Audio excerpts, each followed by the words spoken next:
Salut salut, je suis toute contente aujourd'hui parce que je vais vous raconter une histoire qui me tient très à cœur, celle de la toute première fois où je suis partie faire de la randonnée et du bivouac en solo. Donc c'était déjà il y a plusieurs années maintenant. À ce moment-là, j'étais vraiment devenue nomade et puis je me laissais vraiment porter par le vent et par les rencontres et les aventures qui se présentaient à moi. J'étais à ce moment-là aux îles Canaries en train de faire du volontariat dans une auberge de jeunesse sur l'île de Tenerife. Ça faisait un certain temps qu'on me parlait d'une petite île qui est à côté de Tenerife qui s'appelle La Gomera, qui est blindée de sentiers de randonnée et qui est magnifique. Et puis je commençais un peu à me dire j'aimerais bien faire ça, mais j'avais pas du tout pris de matériel de camping avec moi parce que j'avais aucune idée que j'allais vouloir faire du camping et du bivouac et de la randonnée encore moins. Il y a une première personne qui me dit mais Suzanne, moi j'ai du matériel de camping, si tu veux je te le prête quand tu veux, il n'y a pas de souci. Donc ça c'était un autre volontaire qui était avec moi à l'auberge. Après ça, un petit peu plus tard, arrive une autre personne, un voyageur qui revenait de la Gomera et qui avait toute une carte des sentiers vraiment précise et puis qui m'a beaucoup parlé de son expérience et qui m'a dit oh tu devrais y aller, c'est super génial, et qui m'a donné sa carte. Et donc là à ce moment-là j'avais un petit peu tous les éléments en main pour partir faire quelques jours de randonnée et de camping sauvage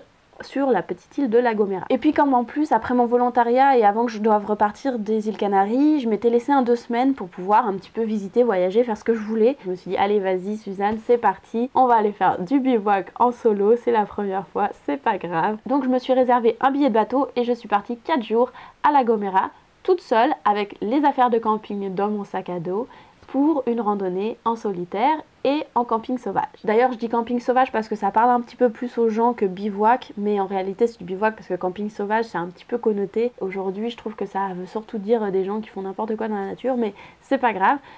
On s'en moque, c'est juste une question de vocabulaire, mais voilà, moi je préfère dire bivouac parce que évidemment quand je bivouac dans la nature, je l'ai déjà dit dans nombreuses vidéos dans lesquelles je parle de bivouac, je ne laisse aucun déchet derrière moi, je n'ai que des produits biodégradables, donc voilà, c'est du bivouac entièrement dans le respect de la nature. Petite parenthèse fermée, je pars donc sur La Gomera toute seule. Je dois dire j'avais un petit peu quand même les pétoches parce que j'avais aucune idée vraiment de ce qui allait m'arriver. Je savais juste qu'il y avait un bus qui pouvait me mener au début de ma randonnée là où je voulais commencer. Et bon, je parlais moyen espagnol aussi quand même. Donc voilà, c'était pas le plus facile, mais voilà. Il faut savoir aussi que La Gomera, les îles Canaries en général, c'est quand même assez cool, assez relax pour pouvoir faire du bivouac et être dans la nature perdu, tranquille, tout seul. On peut vite s'éloigner des endroits peuplés et c'est ça qui est génial aux îles Canaries. D'ailleurs, si je vous recommande fortement si vous voulez y aller, c'est un super endroit. J'ai trop adoré mon voyage. Et donc je suis pas aussi forcément très douée pour faire des itinéraires et pour voir le relief et savoir combien de kilomètres je vais marcher par jour parce que j'étais un peu paumée. Mais bah du coup voilà, je pars un peu vraiment à l'arrache et je marche quelques kilomètres la première journée, pas de soucis, tout va bien. La première nuit, je dors très peu. Je me suis trouvé un endroit pour dormir franchement tranquille, mais il y avait un peu de vent quand même. Mais en dehors de ça, franchement ça allait bien, il y avait personne, mais toute la nuit j'entends des bruits, je me dis oh mon dieu, et en fait c'est juste le vent et les branches, mais je me dis je vais jamais réussir à m'endormir parce que j'ai l'impression qu'il y a des gens autour de moi, alors qu'il y avait personne, j'avais vu personne tout le début de ma randonnée, mais personne quoi. Bref, c'est juste que j'étais forcément un petit peu flippée. Après ça, je continue donc le lendemain, ma rando, tranquille. J'avais donc pris beaucoup de nourriture avec moi pour être en autonomie complète parce que La Gomera c'est une petite île assez peu peuplée, donc il n'y a pas grand chose quand on est vraiment dans le centre de l'île. Et donc moi je montais jusqu'au centre de l'île, donc c'est une petite île qui est vraiment en forme de cône avec toute une forêt sur le dessus, vraiment une forêt propice à l'imaginaire et au fantastique. Quand on se promène là-dedans c'est super. Donc je continue, je monte jusqu'au sommet de l'île qui était à peu près à 1400 mètres d'altitude, donc pas très haut, mais pas de chance pour moi, tout est très embrumé, je n'ai aucune vue sur rien du tout parce que normalement depuis le sommet de La Gomera on peut avoir une vue jusque Tenerife et voir LTID en fait, mais moi j'ai aucune vue, c'est absolument que de la grosse brume et c'est très humide, vraiment je même mes affaires moi là tout est humide et c'est pas le plus agréable, mais bon voilà, je continue, tout va bien et je me dis bah tant pis pour le sommet. Pour le deuxième soir, je savais qu'il y avait un seul camping qui est dans tout ce parc national donc qui est sur l'île, donc le seul camping du parc. J'y suis allée pour quand même me prendre une petite douche et dormir dans le camping, et il y avait aussi de quoi se restaurer donc pour pouvoir un petit peu reprendre des vivres. Donc j'arrive dans ce camping, il n'y a absolument personne. Il y a juste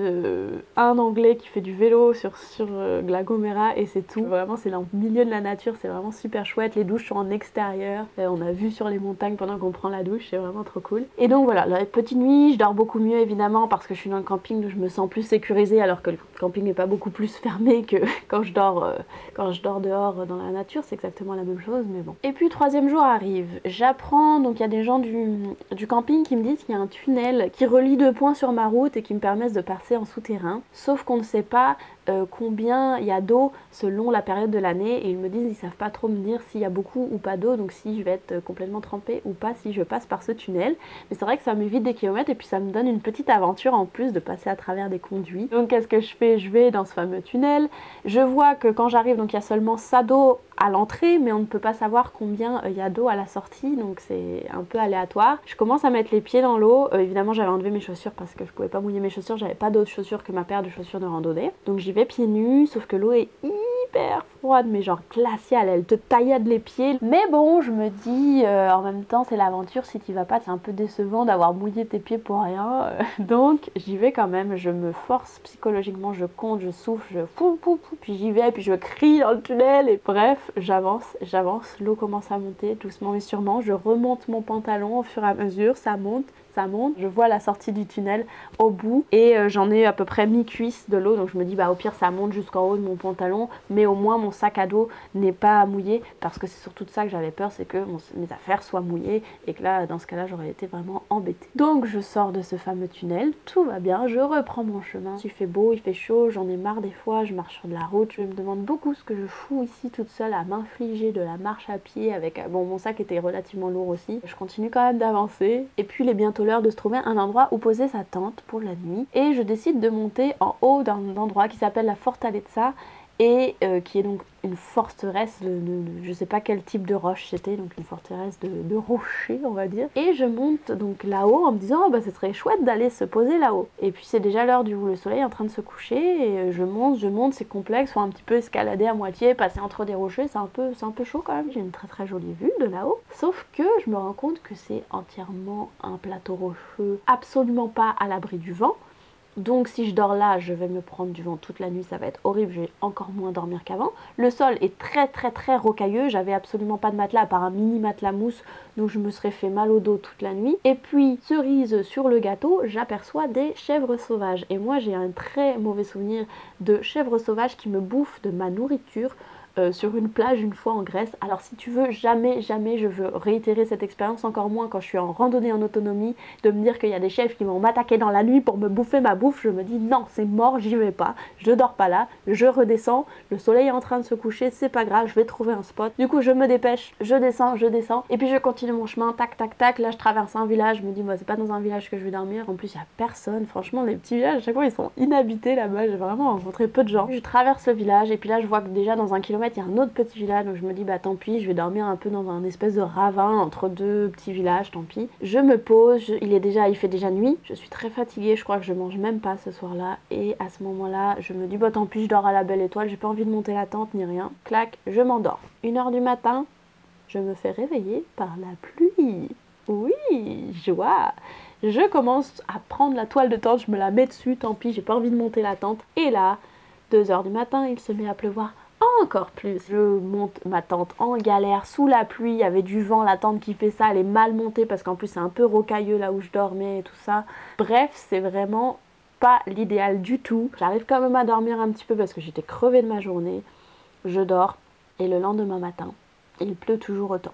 Sauf que du coup moi j'avais encore une journée complète de marche pour retrouver un endroit où aller prendre un bus et enfin retourner au bateau pour rentrer sur Tenerife. Et là je me dis mais comment je vais faire? J'ai absolument rien pour la pluie, on est aux îles Canaries, moi j'ai pas vu de pluie depuis au moins 1 mois à Tenerife, j'ai absolument pas pris de kawaii. C'est très intelligent de ma part, je sais. Moi à Tenerife j'ai vraiment pas connu la pluie, c'est super sec. Et puis c'était en février donc c'est l'hiver, j'avais pas idée qu'il allait pleuvoir, et encore moins qu'en randonnée quand on marche toute la journée ça peut être super intelligent d'avoir un truc pour se recouvrir non seulement soi mais surtout son sac à dos en fait. J'ai pris une belle leçon ce jour-là, j'ai couru sous la pluie jusqu'au prochain village, donc ça va, c'était 1 kilomètre seulement. Je cours là-bas, je m'abrite, sauf qu'il est seulement 7h du matin, je me dis je vais trouver du monde. Ah bah non, il n'y a pas de café d'ouvert, il n'y a rien du tout. On est en Espagne quand même, hein, les gars. Donc 7h du matin, les gens ils sont pas réveillés. Hein. Je peux pas attendre là toute la journée, moi faut que je redescende en plus, faut que j'aille choper un bus pour ensuite voilà prendre mon bateau. Du coup, je vois qu'il y a un arrêt de bus. Et il se trouve que le bus qui va passer est un bus qui peut me ramener là où je dois aller prendre mon bateau. J'ai eu super du bol parce qu'en fait, bah voilà, ça s'est présenté à moi cet arrêt de bus qui était là. J'ai attendu le prochain bus, je sais pas combien de temps j'ai attendu sous cet arrêt de bus, peut-être 1 heure. Mais au moins, il y a eu un bus qui est arrivé, il m'a vu, j'étais là toute trempée, j'avais fourré ma tente trempée dans un sac plastique que j'avais à la main dégoulinant, mon sac à dos et puis moi trempée. Le chauffeur de bus, il m'a vu monter.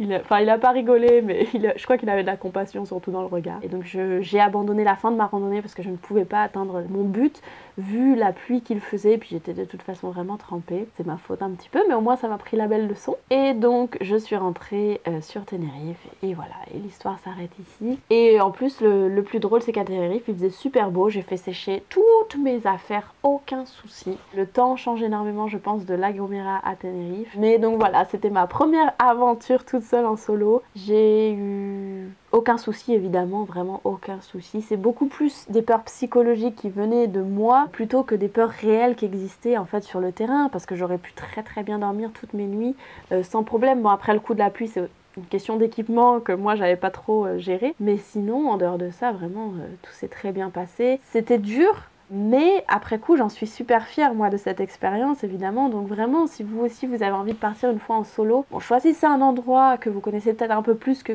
par rapport à moi qui connaissais pas du tout l'endroit où je suis allée, pour être un petit peu plus en sécurité psychologiquement. Mais en tout cas, les îles Canaries sont pas du tout des îles où ça craint. Il y a plein d'autres endroits qui existent en Europe où ça craint pas du tout. Je vous encourage encore une fois, si vous aussi vous voulez partir en solo, malgré mes petits aléas à moi dans cette expérience, mais c'est ça, voilà, aujourd'hui j'en rigole, tu vois, de tout ça. Et du coup, vraiment, c'est une belle expérience et ça m'a permis plus tard de continuer à faire des randos toute seule et de beaucoup plus aller plus loin, de faire Compostelle toute seule, en bivouac, ça c'était génial. Et oui, c'est pas toujours tout rose, et oui, il y a des moments plus durs des fois, mais c'est ça qui fait qu'on va plus loin et qu'on pousse nos propres limites, et c'est ça qui est beau, et c'est ça qui est bon. Et voilà, c'est ça que j'avais envie de vous dire à travers mon histoire aujourd'hui, et j'espère que ça vous aura plu. N'hésitez pas à me faire des petits commentaires juste en dessous ou à me mettre un petit pouce en l'air sur cette vidéo si elle vous a plu. Je vous fais plein de gros bisous et je vous dis à la prochaine. Salut!